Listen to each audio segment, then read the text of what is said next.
Você sabe, depois da vinheta tem informação de Inter aqui no canal Som da Repórter e muitas atualizações. O Inter confirmou 2 negociações em um evento hoje à tarde. Também falou oficialmente sobre SAF e já tem plano sendo encaminhado ao Conselho Deliberativo do Internacional.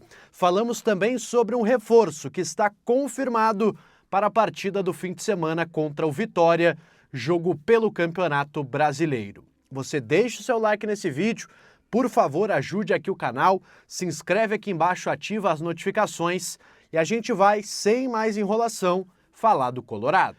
Muito boa noite para você que me acompanha aqui no canal Som da Repórter. Estou de volta para a gente atualizar o Internacional. E eu começo, pessoal, com a informação que foi publicada logo após eu subir o vídeo do início da tarde. Se você não acompanhou, eu fiz um resumo de uma entrevista que o Roger concedeu à Rádio Bandeirantes. Vou deixar aqui na descrição para você acompanhar esse vídeo, que está muito legal, muito interessante, falas importantes do Roger. Mas após a publicação desse vídeo, o Inter finalmente conseguiu o efeito suspensivo do zagueiro Vitão. Ele está confirmado na partida do fim de semana contra o Vitória.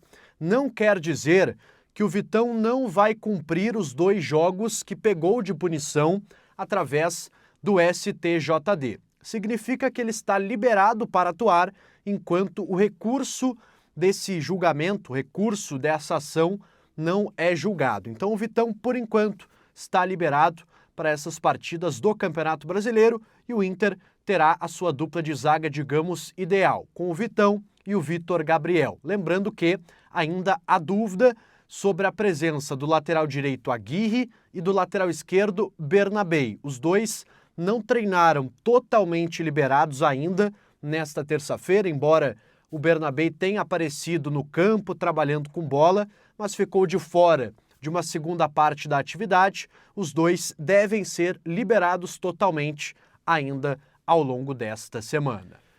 E eu quero falar também, pessoal, sobre um evento. O Inter hoje fez e organizou um evento chamado Interconecta, que já está na sua 2ª edição. Ele aconteceu também na temporada passada, onde o Inter, após as enchentes, acabou organizando esse evento para atualizar a imprensa, os torcedores, em relação às suas diversas áreas. Então é um evento muito legal. Todos os executivos do clube remunerados vão lá, dão a sua explicação, fazem uma apresentação com os números da sua pasta e são também questionados aí pelos jornalistas, pelas colegas de imprensa. Então é um evento que proporciona à imprensa e o torcedor uma fiscalização sobre o trabalho daqueles que são remunerados no Internacional. E das diversas áreas, tem a área do planejamento, do marketing, a área que cuida da administração do Beira-Rio, das finanças, são várias as áreas, inclusive o CEO Giovanni Zanardo, CEO do clube, também fez a sua explanação. Mas eu quero dar foco aqui a 2 situações muito importantes. A primeira, sobre negociações. André Mazzucco, que é executivo de futebol do Inter, na verdade, concedeu aí a sua palestra, fez a sua apresentação e disse, inclusive, confirmando 2 negociações, 2 vendas que já estão feitas pelo Internacional ou pelo menos encaminhadas, muito bem encaminhadas. Eu estou falando de Matheus Dias, que está de saída novamente para o Nacional da Ilha da Madeira, ele que estava emprestado a esse clube até a metade do ano, voltou a Porto Alegre, ficou naquela de vai se reapresentar, não vai ser utilizado ou não. O Inter acabou negociando ele em definitivo novamente com o Nacional da Ilha da Madeira, valores aí que giram na casa de 1,5 milhão de euros por esse jogador. O Inter que tem aproximadamente 60% do passe desse atleta. E uma outra negociação que também já havíamos trazido aqui no canal é a do goleiro Henrique Menck, que é da base do Inter, sub-20, goleiro titular, já foi convocado várias vezes para a seleção brasileira da categoria e está sendo emprestado.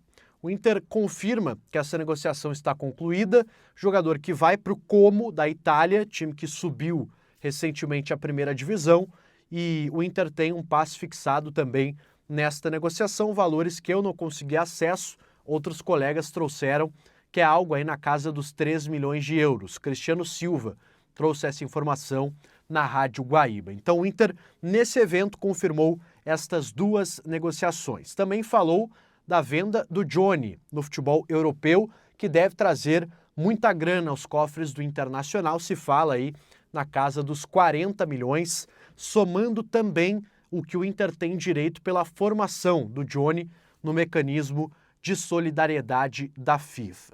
O Inter também, nesse evento, galera, chegou a atualizar a situação da meta orçamentária. O Inter diz que cerca aí de 16 milhões de reais já foram arrecadados com venda de jogadores e que isso estaria aí na casa dos 18% do total de vendas que o Inter precisa realizar nesta temporada. Lembrando que o Inter prometeu aí um valor de 160 milhões de reais em vendas. Acontece que também há outras negociações que estão nesse bolo. O Inter, inclusive, numa conta, digamos, extraoficial, que contabiliza negociações que ainda estão para acontecer, mas que ainda não foram concretizadas, já acredita mais ou menos que tem 80 milhões de reais garantidos, ou seja, faltariam aí 80 milhões para que o Inter atinja essa meta até o final da temporada. Lembrando que a meta é de 160, o Inter já informalmente confirma 80, embora o número oficial que tenha chegado aos cofres seja de apenas 16, mas com a venda do Johnny, com a venda do David, são valores que também vão sendo agregados, valores que ainda não chegaram, mas vão chegar aos cofres do Internacional. Então, valores importantes e que o Inter tem confiança de que vai conseguir atingir essa meta até o final da temporada. Lembrando também que a janela ela se abre na quinta-feira. Existe a possibilidade de que saídas aconteçam, e isso está muito claro, deixado pelo Inter em várias manifestações, não só uma saída, como até mais de uma, dependendo das propostas que chegarem, principalmente do mercado europeu. E eu quero encerrar esse conteúdo também, pessoal, falando sobre SAF, porque esse tema também foi abordado nesse evento dos dirigentes do Internacional, em dois momentos. O primeiro, com o Vitor Grunberg, que é membro aí do Conselho de Administração, Conselho de Gestão do Internacional, ele é um dos vice-presidentes eleitos na chapa do presidente Alessandro Barcelos, trabalha diretamente ligado ao presidente e confirmou que já nas próximas semanas o Inter vai começar e vai ampliar esse debate no seu conselho deliberativo.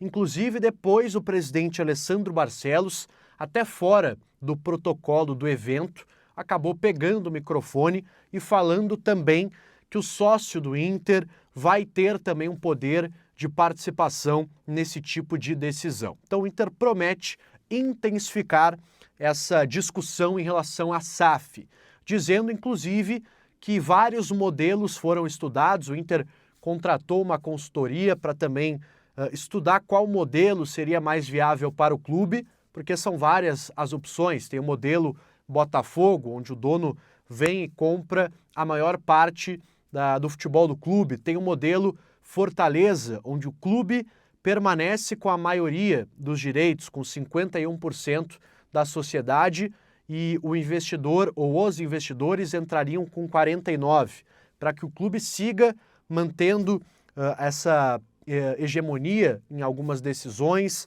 manter a cultura, a identidade do clube, a torcida, os símbolos do clube. Então, tudo isso é muito importante. Não como, por exemplo, fez o Bragantino, de mudar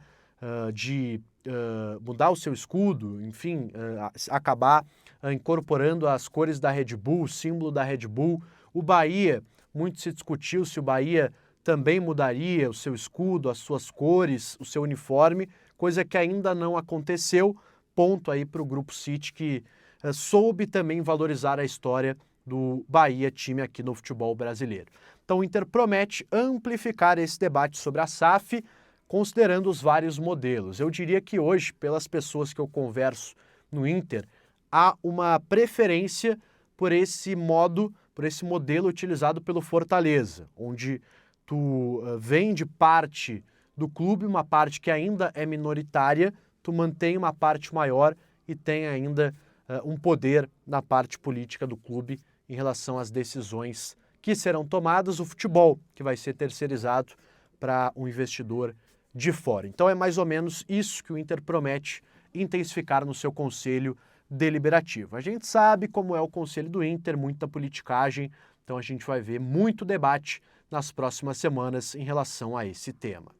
Tá certo, galera? Esse foi o vídeo desta terça-feira à noite. Eu volto amanhã, na quarta, para a gente atualizar o Inter, que volta a atuar no Brasileirão nesse final de semana contra o Vitória.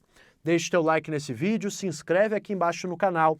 Estamos aí em busca dos 6.000 inscritos, então, por favor, dá essa força. Comenta aqui embaixo também a tua opinião sobre os temas, a cidade de onde você está me acompanhando.